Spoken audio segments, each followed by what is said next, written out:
Assalamualaikum warahmatullahi wabarakatuh. Saya Mutia Hanifah, absen 24, kelas 12 MIPA 1, SMA Negeri 71 Jakarta. Di sini saya akan menjelaskan mengenai pemahaman saya tentang teks editorial dalam bentuk presentasi. Sebelum masuk ke materinya, saya akan memberikan gambaran terlebih dahulu berupa peta konsep tentang materi yang akan saya jelaskan nantinya. Yang pertama ada pengertian dari teks editorial itu. Lalu ada tujuan dan manfaatnya. Kemudian ada ciri dari teks editorial, jenis-jenis dari teks editorial, serta struktur dalam teks editorial. Selanjutnya akan ada kaidah kebahasaan.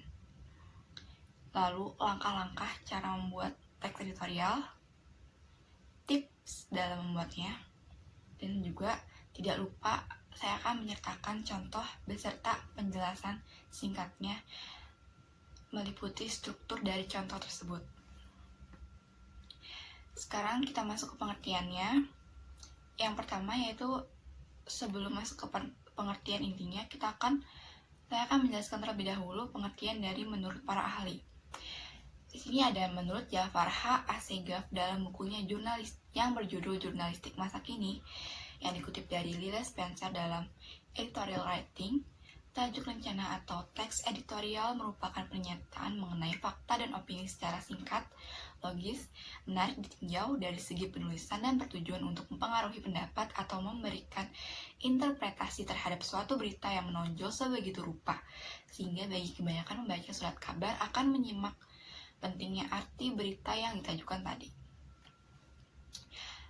Lalu pengertiannya, teks editorial adalah suatu opini atau pendapat yang ditulis oleh sebuah media terhadap isu atau peristiwa aktual yang sedang hangat diperbincangkan masyarakat. Teks editorial ini dianggap sebagai pandangan resmi dari media tersebut terhadap isu yang dibicarakan. Meskipun teks editorial secara umum berisikan opini atau argumen atau pandangan penulis, teks editorial harus dilengkapi dengan fakta, bukti, ataupun argumentasi yang logis. Dalam beberapa koran atau media, teks editorial disebut juga sebagai tajuk rencana. Lalu, apa sih tujuan dan manfaat dari teks editorial? Tujuan dari teks editorial diantaranya, yang pertama yaitu mengajak pembaca untuk ikut serta memikirkan isu aktual yang sedang diperbincangkan. Lalu memberikan opini ataupun pandangan redaksi terhadap kepada pembaca terhadap isu yang sedang berkembang.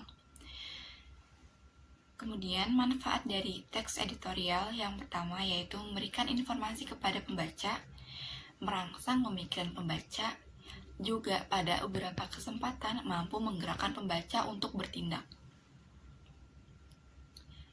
Ciri-ciri dari teks editorial.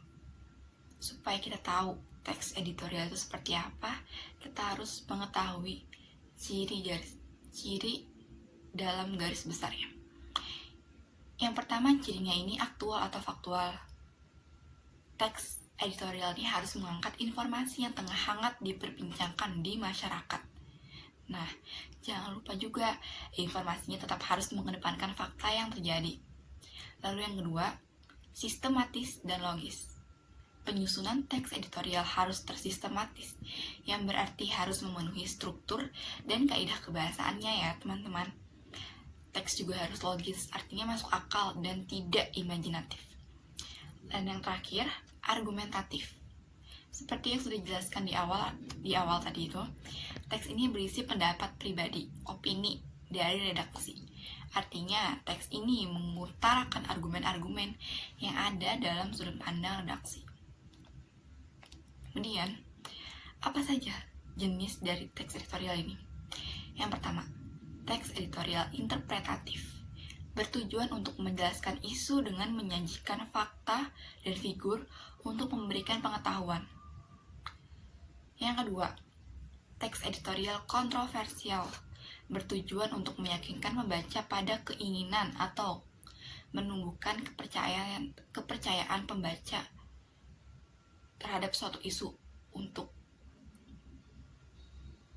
dari penulisnya itu. Lalu yang ketiga, teks editorial explanatory, bertujuan untuk menyajikan masalah atau suatu isu supaya bisa dinilai oleh pembaca. Biasanya teks editorial ini mempunyai tujuan untuk mengidentifikasi suatu masalah dan membuka mata masyarakat supaya bisa memperhatikan suatu isu. Setelah tahu jenis-jenisnya, mari kita ketahui struktur dalam teks editorial. Yang pertama, pada bagian pertama, teks editorial ini dimulai dengan pernyataan pendapat atau yang disebut juga sebagai tesis. Ini berisi sudut pandang penulis terhadap permasalahan yang diangkat, berupa pernyataan atau teori yang diperkuat oleh argumen. Lalu yang kedua, dilanjuti dengan argumentasi. Berisi bentuk alasan atau bukti yang digunakan untuk memperkuat pernyataan tesis. Bisa berupa pernyataan umum, data hasil dari penelitian, pernyataan para ahli, atau fakta-fakta yang dapat dipercaya. Pada bagian terakhir teks editorial terdapat penegasan ulang, yang berisi pendapat atau reiteration, berisi penguatan kembali atas pendapat yang telah ditunjang oleh fakta-fakta dalam bagian argumentasi. Teman-teman, sekarang kita masuk ke kaidah kebahasaan dari teks editorial. Yang pertama, dalam teks editorial ini menggunakan adverbia, yaitu kata keterangan dalam teks editorial. Lalu yang kedua, ada konjungsi, atau yang biasa kita sebut atau kita kenal sebagai kata penghubung. Lalu yang ketiga ada verba material. Ini merupakan kata kerja yang menunjukkan sebuah perbuatan fisik atau dari peristiwa. Lalu yang keempat ada verba relasional, merupakan kata kerja yang menunjukkan hubungan intensitas dan milik. Lalu yang terakhir ada verba mental, merupakan kata kerja yang menerapkan perfeksi atau afeksi dan kognisi. Lalu, setelah teman-teman mengetahui pengertian, tujuan, manfaat, ciri, jenis, struktur, dan kaidah, kita juga harus tahu dong gimana cara buat teks editorial, bagaimana cara menyusunnya. Nah, di sini saya akan menjelaskan langkah-langkah menyusun teks editorial. Yang pertama, memilih topik terkini dari terhangat yang menarik pembaca. Topik yang menarik ini akan diminati para pembaca, karena pembaca ini, masyarakat ini biasanya membaca topik terbaru atau yang sedang hangat-hangat. Lalu yang kedua, mengumpulkan data untuk mendukung pendapat. Data bisa berupa fakta-fakta yang berhubungan dengan topik yang akan sangat mendukung pendapat yang sudah dibuat. Lalu yang ketiga, menyesuaikan topik dengan pembaca. Penulis teks editorial harus memperhatikan bahasa, fakta-fakta, dan pendapat yang dikemukakan, apakah sudah tepat atau belum bagi pembaca. Nah, jadi kita harus menyesuaikan juga pembacanya, supaya minat itu tadi. Dan yang terakhir, menyunting teks editorial. Periksa kembali teks yang sudah dibuat agar kaidah kebahasaan, tanda baca, dan kalimat sudah padu dan siap untuk dibaca para pembaca. Nah, bagian keempat ini penting sekali. Seperti bagian evaluasi. Kita harus memastikan kembali teks yang sudah kita buat. Apakah sudah pas, apakah sudah tepat. Seperti itu. Lalu, dalam teks editorial ini kan ada fakta dan opini. Nah, bagaimana cara membedakan fakta dan opini dalam teks editorial? Teman-teman bisa membaca dari penjelasan yang sudah tertera di sini. Saya akan menjelaskan kembali juga menurut dengan bahasa saya di luar teks ini. Nah, fakta ini yang biasa sering kita keluarkan kalau ingin menjawab pertanyaan, menjawab soal, belajar, tugas-tugas sekolah. Itu kan biasanya berdasarkan fakta yang udah kita pelajari, fakta itu sesuai dengan kenyataan, sesuai dengan kejadian yang telah terjadi, kenyataan yang terjadi, peristiwa yang terjadi. Jadi bukan imajinasi yang dibuat-buat, yang dihayal-hayalkan oleh pembaca, oleh penulis maksudnya. Nah, lalu opini itu berupa pendapat yang dikemukakan oleh penulis. Jadi berdasarkan pandangan penulis itu sendiri, apa sih yang ada di pikiran penulis itu, lalu dikeluarkan menjadi sebuah opini. Nah, begitu teman-teman. Lalu bagaimana cara memberikan saran atau rekomendasi yang baik? Nah, perlu digarisbawahi bahwa saran yang baik tidak hanya sekedar membahas gambaran umum solusinya saja. Saran harus lengkap dengan gambaran khususnya, sehingga pihak yang dikritik tidak merasa disepelekan. Saran atau rekomendasi yang baik adalah benar-benar dapat menjadi rekomendasi solusi bagi penerima saran untuk memecahkan masalahnya, bersifat praktis atau dapat dipraktikkan, tidak hanya teoritis, namun ditujukan gambaran khususnya, bagaimana langkah caranya, bagaimana cara kita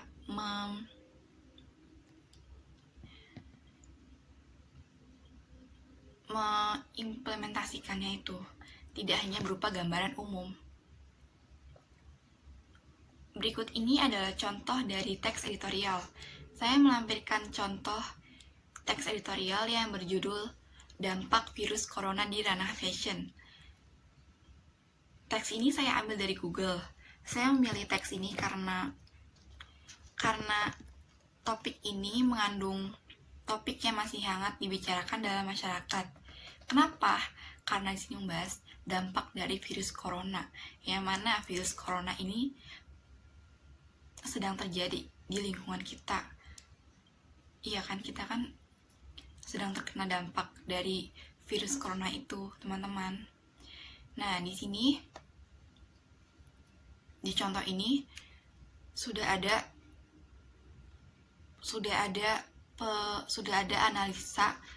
analisis untuk tesis, argumentasi, dan penegasan ulangnya. Di sini teman-teman bisa melihat. Nah, ditutup dengan penegasan ulang dari pendapat penulis itu. Sumber teksnya itu Tirto, yang diakses tanggal 14 Februari 2020.